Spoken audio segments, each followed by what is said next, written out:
হাজারো মানুষ, হাজারো মুখ, কিন্তু কিছু মুখ দেখলেই হৃদয় প্রশান্ত হয়, আর কিছু মুখ দেখলে অন্তর ভয় পায়। চোখ ফিরিয়ে নিতে চাই, কেন জানেন? কারণ সেই মুখে নূর নেই। ভাই আমার, প্রিয় বোন আমার, তুমি কি কখনো আয়নায় নিজের মুখের দিকে তাকিয়ে বলেছো, তোমার মুখে কেন নূর নেই?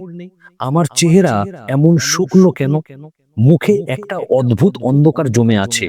কারণ কারণ জানো, তুমি দিনের পর দিন গুনাহ করে যাচ্ছ। তুমি কাঁদো না রাতে, তুমি কোরআন পড়ো না, তুমি সেজদায় পড়ে আল্লাহর কাছে ডুব দাও না, তাই তোমার মুখে নূর নেই। নবীজির চেহারা ছিল চাঁদের মতো উজ্জ্বল, সাহাবীদের মুখ ছিল দীপ্তিময়, কারণ তাদের অন্তর ছিল তাওহীদ। তাদের রাতে ছিল কান্না, তাদের জীবনে ছিল সালাত, সিয়াম, ইখলাস।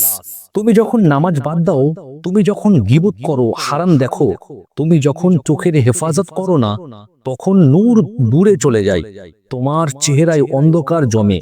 তুমি হয়তো পার্লার করো, ফেয়ারনেস ক্রিম লাগাও, চেহারায় সাজ দাও, কিন্তু যে নূর আল্লাহর নিকটতা থেকে আসে, তা কি এসব মেকআপে পাওয়া যায়? না ভাই ও প্রিয় বোন, নূর আসে সলাত থেকে, কোরআন থেকে, কান্না থেকে, তওবা থেকে। নূর আসে যখন তুমি রাতে উঠে আল্লাহকে ডাকো, ইয়া আল্লাহ, আমি ফিরতে চাই তোমার রাস্তায়। তুমি চাইলে আবার সেই নূর পেতে পারো। চেহারায় জ্যোতি, মুখে তাজা হাওয়া, নম্রতা, পবিত্রতা সব ফিরে আসবে তুমি যদি এখনই তওবা করো। একটু কাঁদো আল্লাহর সামনে, একটু কাঁপো কবরের কথা ভেবে, একটু ভাবো যেদিন সবাই যাবে কবরের দিকে, সেদিন তুমি কোন মুখ নিয়ে আল্লাহর সামনে দাঁড়াবে। আজ থেকেই শুরু করুন। আবশ্যিক নামাজ সময় মতো পড়ো, কোরআনের সাথে সম্পর্ক গড়ুন, গীবত, হারাম দৃষ্টি, মিথ্যা সব ছেড়ে দিন। জিকির করুন দিনে ও রাতে।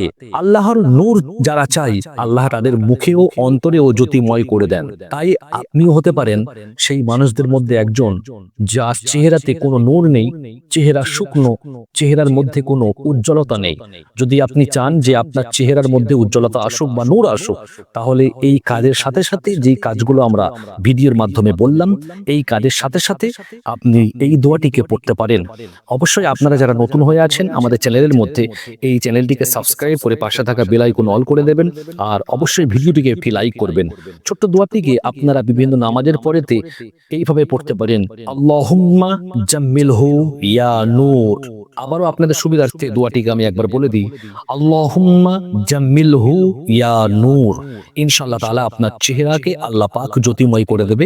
দেখা হবে আবারও কোনো ভিডিওর মাধ্যমে। ভালো থাকবেন, সুস্থ থাকবেন। আল্লাহ হাফিজ।